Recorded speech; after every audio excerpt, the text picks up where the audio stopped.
pool that I'm looking at behind Sterling because it's like 32 degrees in Dayton, Ohio. But with that said, I'm just going to let it go. I'm not going to ramble on. We need to get on with it and learn some stuff. So thank you, everybody who's been involved and made this happen. Thank you, Patrick. I'm just going to real quick. I know you beeped out a couple of times, but just wanted to make sure everyone heard that Noah Glanville of Pit Barrel Cooker Company is also part of the panel and hopefully at the top of your screen. So Noah, if you can wave. Sure. Okay, Amy, if you'll wave. Shane. And then Sterling, if you'll wave. These are our panel of experts. And so we just want to thank you all again. And then Shane, if you can record and make sure if you haven't already pushed record that we will put this on the NBBQ website as well under the member resources at the end of hopefully within the next day or so. All right, Shane, you're it. Thank you for MC. All right. Yeah, thanks everyone for joining. What I love about doing stuff like this is if you're here, you're serious about getting the information, and what the board has put together is arguably some of the best to get the information from. Who are sharing it for what? For free. So I'll plug the membership straight away. If you aren't currently a member of NBBQA, you should get signed up because this is what we do every day. I take phone calls all the time, giving advice to other members. I know everyone, on the board does the same, and that's what makes this community so strong. And it's why a lot of us volunteer to be on the board, because we really believe in this thing we call barbecue, and of course the NBBQA. So if you have questions, use the chat feature off to the right hand side. Pop that open. Just send it in your chat to everyone. We'll all see it. I'll try to work the questions in, and we'll try to get as much info thrown out as we can. We only have about an hour. I don't want to keep the panel too long, but these guys can all, and gals, can wax poetic for hours. I've seen them when it comes to this. This is their wheelhouse. So I'll start it off with one of the questions that I get all the time. And number one is, so I've got this recipe. My 10 best friends tell me it's the best in the world. What do I do? And if we'll go around the horn in no particular order. We'll start with Amy because she makes us all look a lot better here. Well, you would be shocked how many times a week I get those emails and those calls saying, my minister says I have the best barbecue sauce. And the first thing I always ask is, what have you done to promote yourself? What are you doing to build your authority? So first of all, being a member of an organization like this so that you can learn from everybody else. There's no degree you're going to go get in how to do this as well as you're going to get from tapping into the people at NBBQA. So shameless plug. Second of all, go out, get out and compete. Enter your stuff into like the awards of excellence or various contests around the country so that you can have some notoriety. You can put something on your label saying I was voted the best, in this category is very important. You have to have a restaurant, you have to have a team, something so that a consumer is going to look at you as an authority in what you're doing. And then I'd say the next best advice is don't be a Me Too product. Don't be another all-purpose barbecue rub. Don't be another Texas SPG. We're flooded with them. So what's different about you, your area, your flavor profile, something that's going to make you unique and stand out on the shelf? Yeah, 100% agree with that. Sterling, do you want to take a swing at that one next? Absolutely. I want to kind of compound on what Amy said is making yourself unique. And because I can't tell you how many times that I've, every year some competition team is hot and they want to put out a rub or a sauce. And, there's a million rubs and sauce on the shelf, just like any others. And what's going to make yours different than the others? It's got to be unique. It's got to attract attention. But at the end of the day, it's got to be good. It's got to be an amazing product. And I think what's kind of set me apart and what's helped me in my business is having strategic partnerships.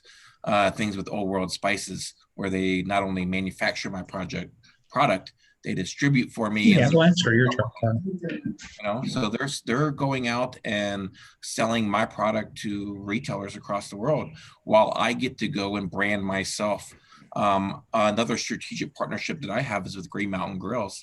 I teach classes throughout the country, and that allows me to actually go into retailers throughout the country and take my product off the shelf and cook with that product and put it in the consumer's mouth. And that's powerful. That's powerful, being able to take your product and give it to the customer and give them some amazing product and have them come back on the shelf and buy it more and more. So I think we're really creating those partnerships. And like Amy said, compounding out that was with NBBQA, we've met so many retailers and wholesalers across the country, and we've created those relationships with them that allow us to be on the shelves everywhere, and allow us to get our product on shelves and for consumers to see it. And at this point, for me, it's about branding. It's about, I think Patrick said, he sees my sticker on his son's on his table every day. That's something that's powerful. You see it every day. You see it in front of your face. You see it in social media or Facebook or whatever it may be. But it's powerful of seeing that brand and seeing the logo and just seeing it there every day. So really, it's about branding at this point, and the partnerships that I've made with companies like Green Mountain Grills and Old World Spices. Absolutely. Noah, you have a different market share, and I appreciate your input here, because let's be honest. How many drum smokers are out there? But you guys are absolutely killing it. In fact, I know many people that own 2 and 3 of your units. So what did you guys do from the onset that made you different, helped you stand out? I think, yeah, Shane, I think that first of all, great to be on the show and good to see familiar faces. I think that, I mean, I'll kind of go just real quick over it. I could talk forever, and everybody knows I sugarcoat absolutely nothing. So what you see is what you get. I think that with brands, typically, I think people don't trust brands inherently. I think that that's why influencers come into the picture, and you need, if you have a good product, that's great. If you don't have a good product, it's better to find out about that earlier before you spend your life savings trying to push something that you're ultimately not going to do well with. So you either need to pivot or try something else. So, to the second part of your question, I think in the early onset was we found legitimate, credible influencers, places that you could get good information, AmazingRibs.com, where a lot of people would go and say and look for different things. And in this climate right now, there's not a better time for people to go out and try to gain information on how to cook and different and better ways to do things. So you find a good place to do that, and it is a genuine review of the product, and get it out there. Send the product out and to people, and they'll tell you. And people that will say the truth. They're not being paid to do it. Their name's on the line and their credibility's on the line. So if it's not good, they're going to say, hey, it's not a good fit for us. And so that's probably the easiest recipe to getting a kickstart and not having to have a lot of capital behind you. I 100% agree. I also appreciate the shameless plug for Meathead's benefit. If you guys don't know Meathead, he's down there. Say hi. Go buy his book. It's still one of my favorite barbecue books of all time. There's another shameless plug. If you can send that 20% check, I'd appreciate it, buddy. But I'll be waiting patiently by the mailbox. We brought up influencers, and listen, let's be very. I want to speak very clearly about all this, because I've been on the influencing side. I've paid influencers. I've given thousands of dollars of products away. Let's talk about the negative side of influencers. It's imperative to do exactly what you guys said. Find good influencers. Not everyone who wants free stuff that's going to hang a banner is necessarily the best fit for you. So I kind of want to talk about that. Finding people that fit your brand, or finding partners that work, well with your brand. How important was that for you in this process? And Sterling, we'll start with you on that one. Yeah, it's funny that you say that, and I'm sure you having working with Gorilla Grills and people having product, you get hit up every day for people Every day saying they use your stuff and they love it, and now start paying me money, and because I'm going to represent your brand. And me being a small business owner, having a rubs and sauces, I'm exactly like you. I actually have people reaching out to me to represent my brand, but I also get paid to represent other brands like Green Mountain Grills and Grill Grates. And I'm not only a brand ambassador, I'm a sales rep covering the Western market for Green Mountain Grills, Grill Grates, Mojo Bricks, several products that work together. But the funny thing is, the people that actually I sponsor, if you will, have just came organically. They've come from people that I know throughout the barbecue community. All the people that I sponsor, they buy product from me. They're friends. They're people that I've known in this barbecue community who they're not reaching out to me because they want some free rubs. They legitimately use my product. They legitimately win with my product. They legitimately enjoy and promote the product. This is not because I'm just giving them something free.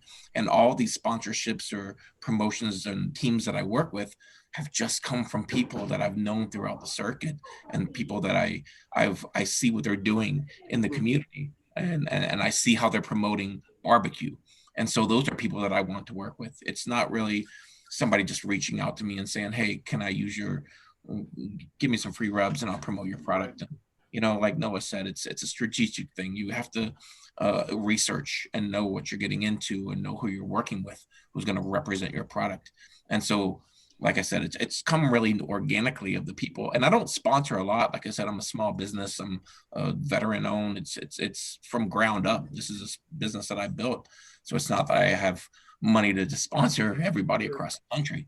So everybody who really that I am involved with have just come from knowing them and them using my product and saying, hey, I'll give you as much product as you want because I love you and you're part of the family, Sure. Amy, you touch a lot of brands with Old World, certainly more than the rest of the panel, me included. I've done a lot of stuff for a lot of different companies, but where do you find that you draw the line? This is how much you're getting, this is too much, and how do you cultivate those relationships in giving, but without giving away the house? Wow, that's an interesting question. So there was a time when we started doing this, 10, 12 years ago, that we were open to taking on any brand that, we thought we could get out there and push. The last 2 or 3 years now, we've had to start being very selective. I'm sorry, my dogs are wrestling on the floor behind me. I'm sorry if you guys can hear this. Stop. Right when mom has to talk. Okay, so we've gotten to the point now where we can be more selective, and we go through a SKU rationalization. I'm sorry. Hey, stop. That's enough. Stop. I apologize. We go through a SKU rationalization every year where we look at, what's our lowest moving brands. And then the first thing we do is how do we help them to become stronger? And we're looking for those partners like Sterling, who are out there promoting himself, promoting his own product. Because we have people call us all the time saying, well, hey, I heard you do a really good job, so why don't you just take my stuff and go sell it? Right. Like, well, that's not how it's going to work, So we're looking for what's the best fit into our program.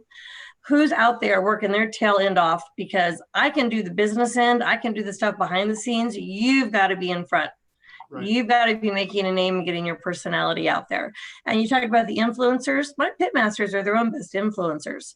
And what I love is when they start promoting each other. Mm-hmm. I will see Sterling promoting John Reeves, Smokin' X Barbecue, and vice versa. I see Sweet Swine of Mine, Mark Lambert, promoting Boar's Night Out, White Lightning. When you start not just focusing on yourself, but you start really promoting others in the industry, it pays huge benefits back to you. As you, sorry, I got distracted there.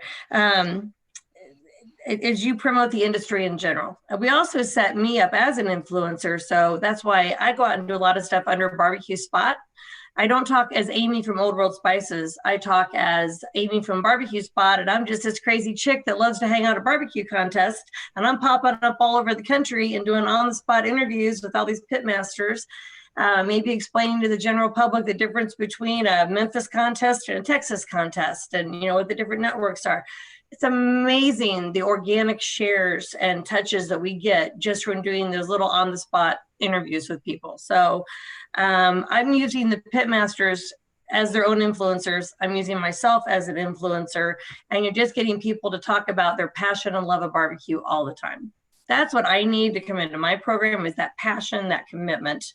Right. Then I think I can, I can help you launch your product. Absolutely. Did that answer your question? Did I get off track? The dogs answered the question, and we were along for the ride. How about that? Sorry. No, absolutely. Absolutely. You did a great job. During COVID. Yeah. That's what makes this fun. You got to laugh at it. Noah, you have a different product. It's not $5 a unit, right? You've got a multi-$100 product. And I'll throw myself under the bus here, because I reached out to you guys about a month and a half ago, maybe. And I said straight up, hey, I'm going to do this video for NBBQA. I'm 100% on board with buying that unit, because I'm going to have one anyway, and I'll give it away or whatever you guys want. But if you want to, if you want to kick in some accessories or help me out, that's great, but it is not required. But in my experience, starting off a conversation like that with a company like yours is a lot better than just, hey, give me some stuff, will you? So how do you handle that? Well, so did we send you a free product? You did send me some accessories. I sent Pecan Amber out of some stuff, and I played the veteran card. I cried a lot. Took care of it. That's right. She's the nice one. No. Yeah. So I think, I probably have a little bit different perspective on it, and that's something I think we've been really thoughtful about throughout the past. It's like, pay it forward. What goes around comes around, and I'm a big fan of that. So there were earlier groups, people, individuals that easily could have slammed the door in our face when we first got going and said, too small. And we don't do that with many people. It wouldn't matter. And I've always said since the beginning, it wouldn't matter how many subscribers, what your fan base is. If you are interested and you represent yourself responsibly, you are family friendly, and you have your stuff together, and you are trying, and you put your best foot forward, probably sending you a product. And where you go from that, because it's the old saying, your smallest customer may be your biggest customer down the road, and it's just respecting people. And I say it all the time, respect's the most important foundation in life, and we try to respect everybody that puts their best foot forward. And sending out product is a very small investment in the grand scheme of having someone out there that is going to brag about it and have a great experience. It helps having a good product for that all to work. But I don't know if that answers your question, but we haven't been, that hasn't been a place where we've held back. We know that sending our product out is going to yield great results. Our fans and customers are our greatest salespeople. And so getting every opportunity to get it out there, we take advantage of it. Yeah, 100% agree. You can't always give it all away. Don't get me wrong. I started back over with Flavor Anonymous, and Barbara, you put a great question in here. Does the name of the product matter? Let me, again, if you guys have any questions, please put them in the chat. We want to answer your questions. If you have a question particularly for Sterling, you want him to give away his recipe, he told me he'll do it. We'll put him on the spot. We'll make that happen. So feel free to use the chat and throw some questions in here. But Barbara's question: does the name of the product matter? And this is a pet peeve of mine. I am personally so tired of cartoon characters with the same name on every product. So my opinion is yes. In fact, Flavor Anonymous was born out of the idea of we don't want to look or sound like any other product, right? We're in bags. We intentionally went a different direction because when you land on a store shelf, I'm not there to convince the person to buy it. Your name, your label, that's all you got speaking for you, unless someone has gotten there by word of mouth. Noah, what's your take on that? Short answer, take your logo, put it on a baseball cap. If it doesn't look good, change it. I like it. Which Pitbull actually doesn't look that good on a baseball cap. So that's probably bad advice. But I learned that later and we're going with it. And I mean, you look at brands that just Yeti. Most people don't even have a Yeti, but the brand's cool and it's something to be a part of. It's a lifestyle. And if they actually have a Yeti, they're even cooler. So there's a sub caveat to, once you make your logo, make a second one and see how much it's going to cost you to embroider it versus screen print it also. Because I've wasted so much money down that path. And also, Noah, your logo does not have to look good on a hat because the Pit Barrel cooks one of my favorite briskets ever. So I love that format. It just works. Amy, you deal with a ton of products. Have you ever had to take a potential new client, new customer aside and be like, hey, maybe you don't want to call it that? Yes. And without throwing anybody under the bus, yes, we look at things for, number one, will it be offensive on the shelf to where a retailer won't bring it in? And I'll give a case in point because it was one of my own products. We had a Memphis style rub that's called, so it's not rub, but it's by Carolina, Pig's Ass barbecue rub. And Lowe's wouldn't bring it in with ass on it. So they made us rename it Booty Rub. Exact same product, okay, but went into Lowe's and it did really well there. Now, I take that back another generation. We initially called that product Memphis Maize because we were trying to make the Memphis style connection. We launched in Bass Pro, we had 18 SKUs in Bass Pro. Memphis was 17 or 18, and they were going to throw it out. We went back and said, well, it's a great product. You don't have any Memphis represented here. So why don't we just rebrand it so we can keep a Memphis in the lineup? So that's when we changed it to the Pig's Ass. It shot up to number 2. So a name is important. It's got to be something that appeals to the consumer. The retailer has to find it acceptable. But now you're talking about the cartoon pig. Yes, it still has a cartoon pig coming out of one of the letters. I'm not going to change it because that's not really where my focus on my growth is. But in the last 5 years, what I advise everybody who comes to me is get the cartoon animals driving the plow off your product. Yeah. Barbecue has become so much more sophisticated between social media, the Food Network, all the competition shows that are on. People are looking for that authenticity. They're looking for a flavor guarantee. They're looking for your authority. And if it looks like it was designed by your kid in the garage, they don't want it. It will actually hurt your sales. We've seen sales decline with the cartoon animals on them. I would go one further on that and say we as barbecue have to realize we're no longer a counterculture. We are the main culture in a lot of ways. And it's not rubs anymore. It's seasonings that can work on a flat top, that can work in sous vide, that can work. If you're not pushing those boundaries, you probably need to be right from the onset because this isn't about just throwing this on a pork butt anymore. There's a lot more going on. Which Sterling, you've got a lot of fun products named. I love your skull and crossbones. It's worked for you, but you haven't gone real kitschy with your names either. You know what they are by the title. So what's your take? So yeah, absolutely. I think what you asked Amy, she's the one to ask with this, with obviously with the what's going to work on the shelf. I mean, she sees what's people, and obviously when I came to that point to where I was working with Old World Spices, we worked a lot on my label. We worked a lot on what's going to stand out, and I already had my logo. That's been my team. That's going to be me. That represents Loot and Booty Barbecue. That's the heart and soul of, you're a Navy vet, man. We're pirates, man. That's what it is. So you see my logo, you're thinking, a pirate or Or Well, in fairness, we actually have three Navy connected. Actually, Amy, I don't know your background. I don't want to assume, but I know for a fact, at least three of us are squids, sort of. So.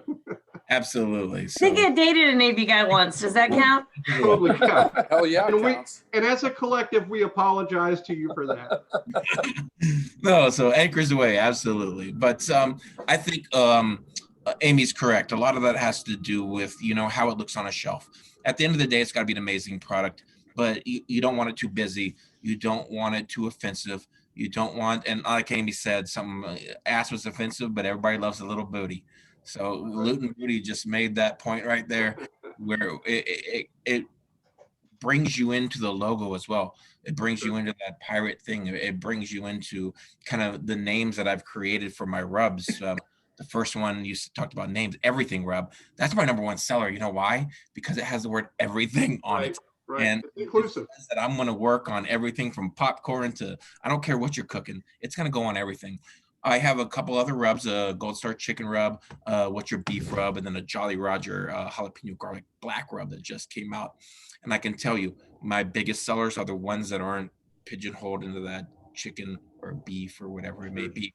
At the time when I was thinking of the rubs, it went along with what I was going in my motif, and they'd sell really well. But I think having that name like an everything rub or a standard, you're not putting yourself in that box of it's only going to work on this product, you know? Well, as a creator of sauces and rubs, and I've got about 20 in various companies on the market now, sometimes, you know, you don't want to do another AP type rub, right? You want to do a voodoo style, blah, blah, blah, right? You want to scratch that creative itch. I get it. But you still have to have that baseline, your everything rub, right? That's bringing in the dollars. So you can scratch that artistic itch. I think also, but at the end of the day, when you're scratching that artistic itch, it's got to be an amazing product if you want it to turn. Because if it's just a product that sits on the shelf because you had an artistic shelf, it's not doing anybody good, and it's not going to sell. It's going to cost you money and everything from labels to time to energy to all that. And we all know in this product that we have, it's a low margin product. Very low. Pennies. Shane, let me input one other thing here. When you were talking about this, Sterling has some good points about, you know, having it be chicken versus all purpose. We did some really intensive consumer studies about 2017 to find out when consumers go to the store, what is their motivation? Why are they picking one product over another?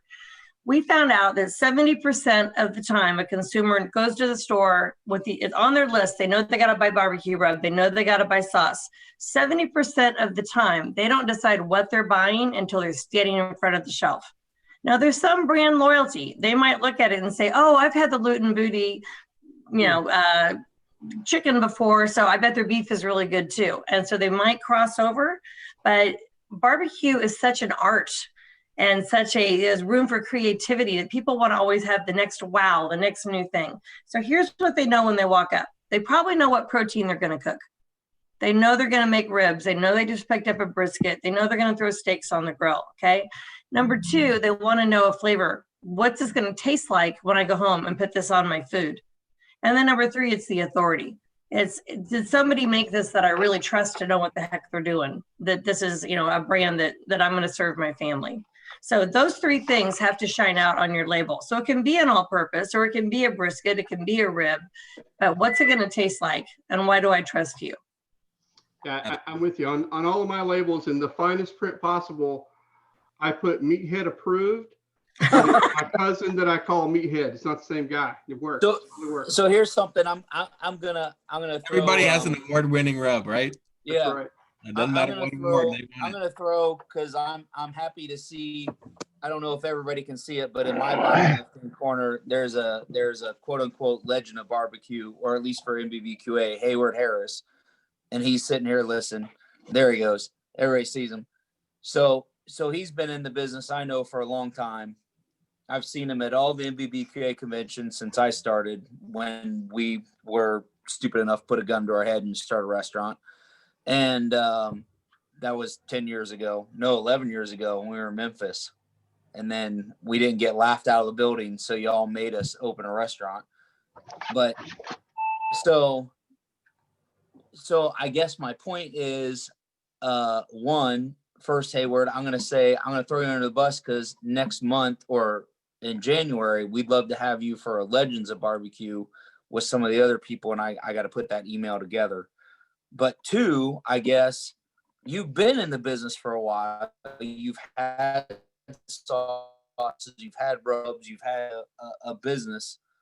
So I guess I'm kind of looking for what this is what I love about NBBQA. Now you got a guy who's there for 30 plus years. You know, what are you looking to get out of it now for the future for you and your family or whatever, wherever you're listening? And two, what do you have to add that Sterling and myself or Shane or anybody who's new in the business can benefit on? And I think that's what NBBQA is all about right here, right now. I'm going to throw you under the bus. I'm sorry. Well, yeah, you threw me under the bus. I'm just trying to keep up with the new generation. Like millennials, try to follow what they're doing. And my sons have been telling me, Dad, you have got to keep up with social media. I've been venturing around with Facebook and Instagram, and that has helped me quite a bit. And I also work with my local Small Business Development Center here in California. And one of the consultants, which I really found was interesting, I noticed all the kids were moving to TikTok.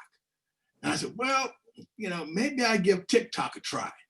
And the consultant said, no, whatever you do, don't do that. And his rationale had to do, of course, with China.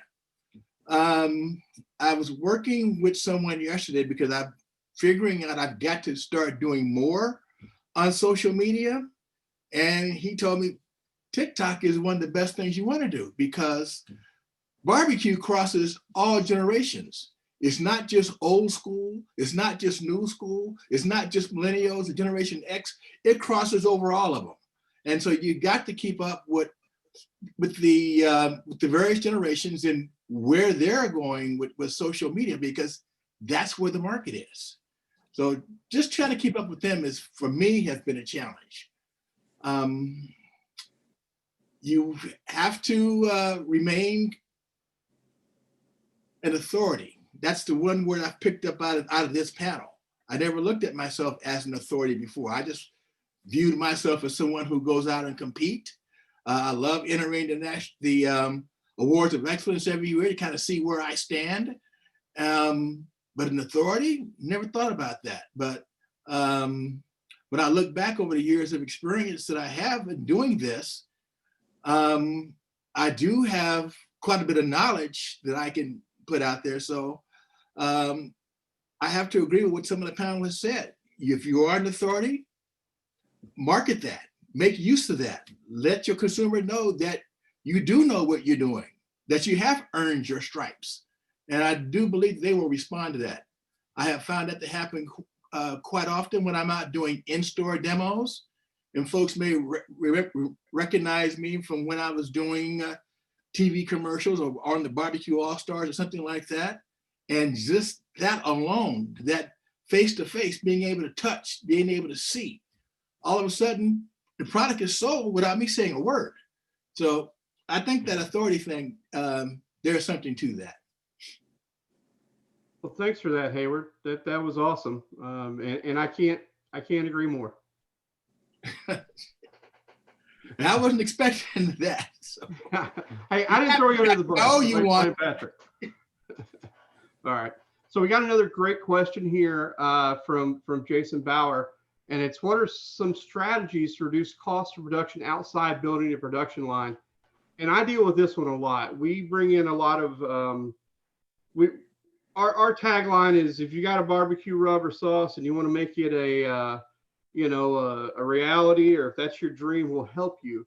And listen, sometimes that help is recommending you go work with someone like Amy. we look at where you want to go and what you're trying to do and really try to find the best fit for you. Sometimes that's, you become part of Flavor Anonymous and we help you out. We have great low minimums and we go the extra mile to really try to help out. But there's a lot of companies doing that. And really the answer is not always build your own production line. In my opinion, let the experts be the experts here and get with someone who's doing that day in and day out for other companies like myself or Amy. And Sterling's a great example of, getting with, Old World and his product blowing up. And no, you're going to have a completely different take on this because you have slightly different product. And we're going to start with you. What was the big change for you to get your pricing down, to get your margins back up? Because, we don't see, honestly, that cost making it to the consumer much. You're still one of the most competitively priced products out there in your segment. Did you say the question's going to me? Yeah. Okay. I talk too much. You got to take notes. I think so. First, proving the product, it's going to cost you upfront the most amount of money to design everything yourself, and the scaling and efficiencies and all that stuff's going to come later. But you got to first prove the product, and then I go with my gut on a lot. There's times, and this year's a perfect year. You can't take cash flow and your inventory forecasting and take 2020 numbers and apply that to 2021. Maybe, I'm hearing in this industry somewhere between 80% growth. So, kind of across the board. And that's a direct result to COVID. Sure. And what's happened with so many people staying home. So anyway, not to get off track, but I think it's important because the environment changes all the time, and marketing and strategy and what Google accepts and e-commerce and what's your go-to-market strategy, direct to consumer or do you need the brick and mortar, and or is it a combination of the two? So I think that has a big factor in what you need to do as a business, and as far as reducing costs, because if you reduce costs, there's obviously quality.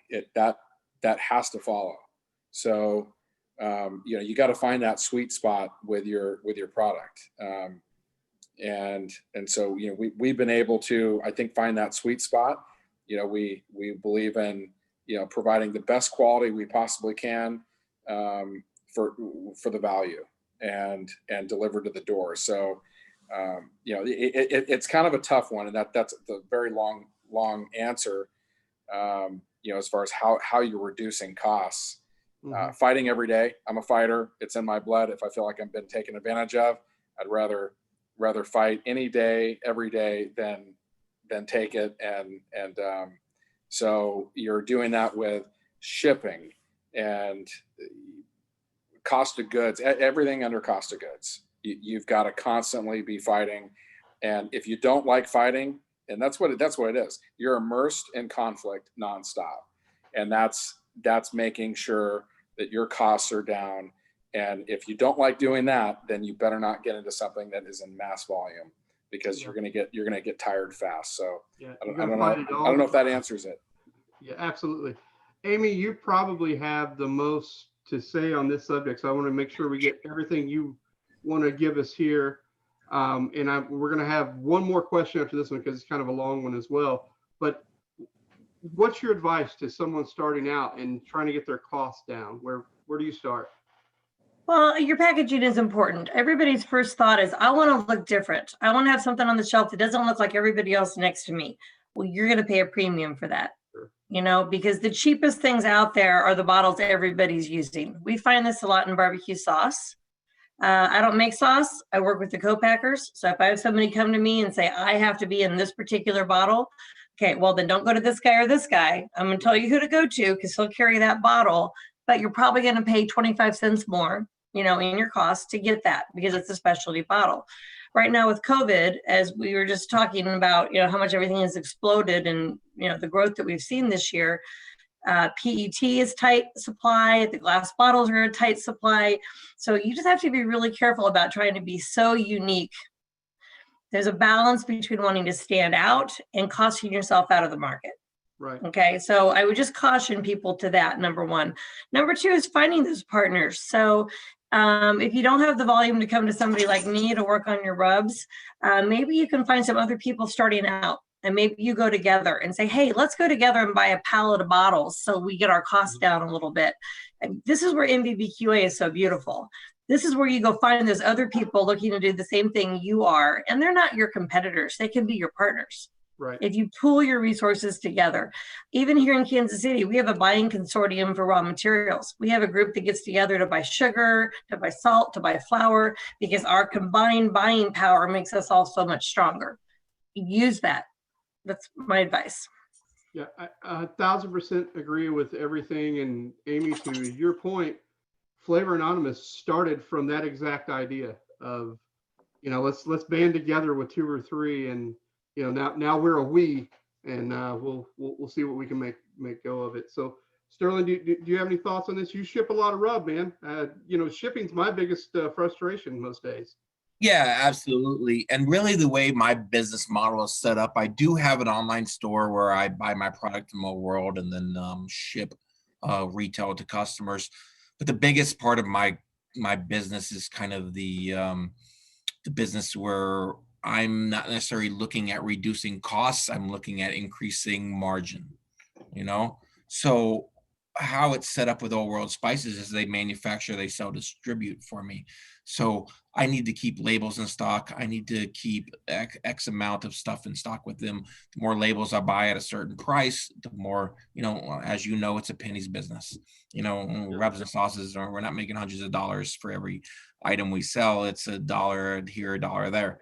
So, if I can make 5 cents extra per unit by buying X amount of labels, then it's going to turn, in the long run, it's going to help me out. So I really look at it more of a finance and numbers side. After I got out of the military, I used my GI Bill. I put myself through college, and I got a degree in finance. And since then I've been working in banking and did commercial real estate finance, and all kind of writing 10-page reports on why the bank should give this person a loan for $8 million to buy this building. So that helps me a lot with knowing the numbers behind the business. And you got to have some sort of business knowledge and sense to run a business like this. It's not a fly-by-night thing.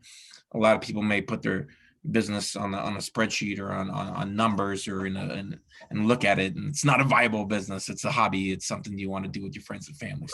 But it's got to be something that's economically viable. And having that background in finance is really helped me a lot with that. So at this point to where I am, which a lot of people may be in, it's not really, I'm not going to produce my own product. I'm out there selling the product. I'm out there getting the people to know the product. And then I'm referring to Amy at Old World to sell, distribute, to do the back end stuff for me. But the more that I can buy, the old adage, the more money you have, the more you can buy and all that is true. It's a business. It's true in business. The more labels you can buy, the lower margin you're going to get. The more product you can spend in sauce. And if I can buy 7 pallets as opposed to 2, my margin is going to come down a lot. So it is true on that. I mean, it takes money to make money. But that's kind of where I am at this point is increasing my margin as opposed to reducing my cost of production. Awesome. Yeah, so we got about 12, 13 minutes left. I want to leave plenty of time for this one because I know we have very unique opinions on this one in particular. But the question from Gene and Butch Bernstein is, how do we market something new in this COVID world where tastings are not readily available? Listen, I'm going to tell you, I've launched 12 products since COVID broke. I had to completely forget everything I was going to do. We had a lot of stuff planned with Ace, doing in-person stuff. It was going to be me out there flipping burgers, right? It's all gone. And social media is the key. And you have to build rapport with your customer, get them to buy the first bag to trust what the next products are. And it's incremental, and you've really got to work through that. But you got to start with one. You got to get them to taste it the first time, take that shot the first time with you, Otherwise, you may not ever get them at all. So Sterling, we'll kind of work back through, and I'll toss this one to you. How have you been doing it? Absolutely, and I'm the same. I actually launched my Jolly Roger Jalapeno Garlic Black Rub during COVID, during this whole situation. It was supposed to come out obviously before COVID, and things happened, and obviously it hit everybody, and the supply chain came to a halt, and production and everything from bottles to labels to product, came to a halt. I think what really helped me is I built some anticipation of the product up before it even came out. So I had people work with me in distributors in Australia who I became partners with to build me videos. Hey, it's coming, it's coming. I've been working on this. You guys know it. And throughout actually the beginning of this year, 2020, at the end of 19, I was teasing this rub. I've been teasing this rub for probably the last year and a half that it was going to come out, And so it was COVID hit, it delayed the whole process, but I continued to tease, because I think you were 100% correct when you said having that credibility in the beginning of, yes, it's a great product, it works, I love it, it's great for my family, and then bring out a new product that's, hey, it's going to have that same, amazingness that I assume from this product. So I think leading up to it and building it and using social media as a flat platform to tease that and getting out there and tell people that it's coming and say, hey, I've been working with this co-packer who's known for quality, who's known for distribution, who's known for everything, and then bring it out of the same thing. It's actually helped my product, and I've done a lot of work in building it to get it to where it is right now. And hopefully in 2021, it just does amazing. And I'm continuing to work with the whole world to get it out there. So, I think it's about building up the anticipation of having an amazing product. And then you got to deliver. If you don't deliver on that product, it's just going to fall apart. So it's got to be an amazing product. And that comes with working with the whole world for the last several years to develop that amazing product. I'm not going to put a product out there just to have my name on it. It's got to be legit. It's got to work. It's got to do what it says it does, and it's just got to. It's got to have if it's going to have my name and my logo and my brand on it, it's going to be something that's going to be phenomenal that I believe and trust in. 100% agree. Building anticipation is everything. Doing social media along the way as you're perfecting it. Hey, I got sample 2 back. I'm testing it on this. We do a lot of that.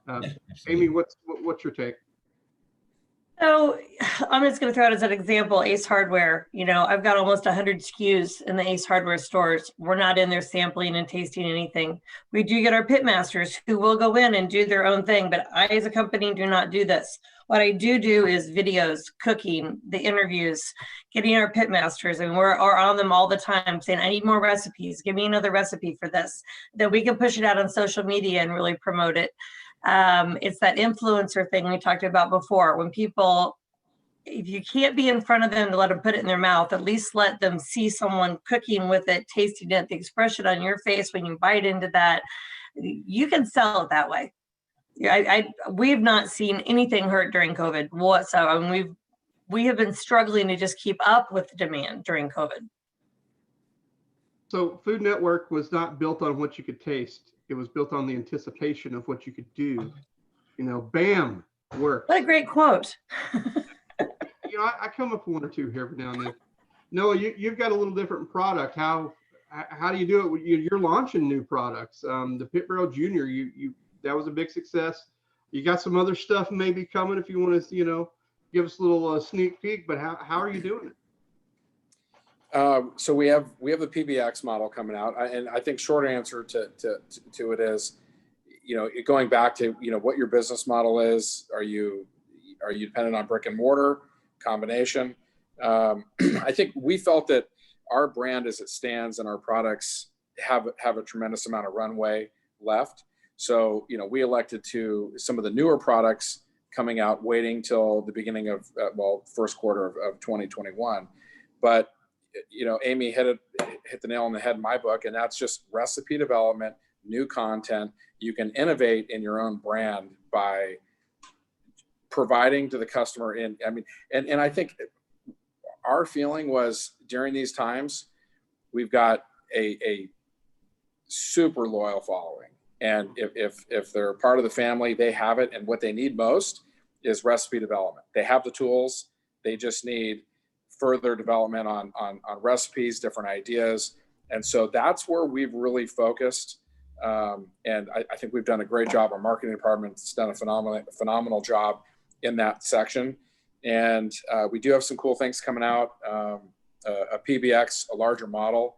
We've got some things up our sleeve with that, which I think is going to be a game changer. You know, a couple different spices, and I've been so reluctant to come out with anymore. It's like, I don't want to try to be everything to everyone. I want to be really good, laser focused on what we do.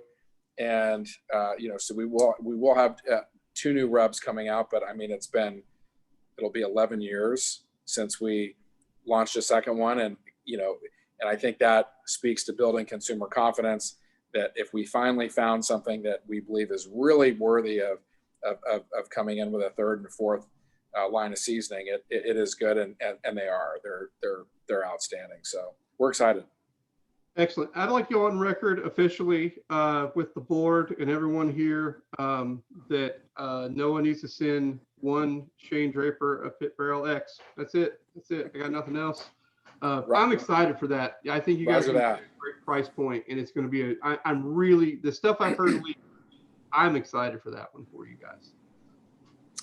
We can make that happen. It's worth it. All right. Excellent. All right. So we're down to our last 4 or 5 minutes. I want to turn it back over to Patrick and put him on the spot, since he put Mr. Harris on the spot so unexpectedly, and let him say a few final words and wrap this thing up. All right, I'll put it back on the video. I'm cooking now. Sorry. No, this is great. This is what it's all about. Whether there's 100 of us here or 2 of us, or, the COVID thing has made things really different, but it's forced us who, like me, don't do very well with technology, even though I should, but I haven't. But it's great. It's great to see everybody get together. I mean, this has been a great webinar. I think we've had some good ones, and even if participation, like I said, is 2 to 3, that's what it's all about. I mean, that's what we're here for. That's what the organization is about. That's what the great thing about the convention's about. We're here. We're not in the competitive mode. We're not in the business mode. We're just here to share stories and what's worked for us and what hasn't. Get with the people in the industry who have done it correctly, and get with the people who have done it for years, like Hayward, and learned all the mistakes that we need to know about. and people like the Meathead and Noah, who's, killing it, and Sterling, who's killing it, and Amy's, it's great. I love it. That's what I've been here for. Like I've said years ago, my first convention was in Memphis, so I don't want to lag it on, but my family and I, we had a family business before. We were in the fire protective clothing business. Myself, I was a firefighter for 20 years, and it got bought out, and it wasn't what we wanted to do. And for some reason, like I said, we had a gun to our head and a bottle of Jack Daniels, and we decided to open a barbecue restaurant. And we went down to NBBQA convention in Memphis, Tennessee, and met people like Mark Lambert and Dave Raymond, and just tons of people. Linda from the Shed, and we got hooked, and here I am today, and got hooked into being a president. And we're in tough times right now, but we're going to get through, and this is the kind of stuff that it's all about, us getting together, sharing information, and making sure that we all stay afloat, and making our business strong. So thanks for everything, Shane. 1, putting me on the spot, and 2, Shane's been great. He's our IT guy. Like I said in the very beginning, this puts us in a tough situation. So a lot of us on the board, we're doing all this on our own. Barbara's the best. She puts everything together. Vic's our IT guy. I mean, Mark's been president for longer than he's ever wanted to be president for, probably. But we're gonna get through it. And if we don't get through it, we're gonna at least get the businesses through it and make sure that you guys stay successful. So that's all I got to say. All right, I will plug the awards of excellence before Barbara throws a shoe at me.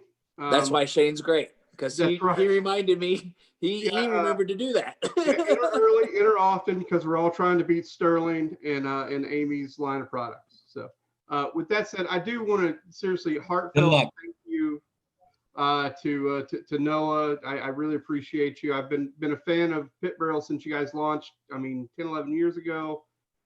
You guys have taken it from zero to hero, man. So I love seeing it. So I appreciate you doing this. Thank you.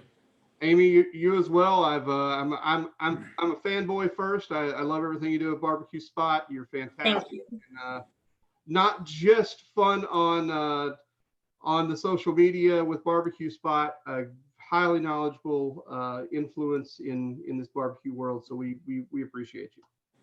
Thank you, Shane.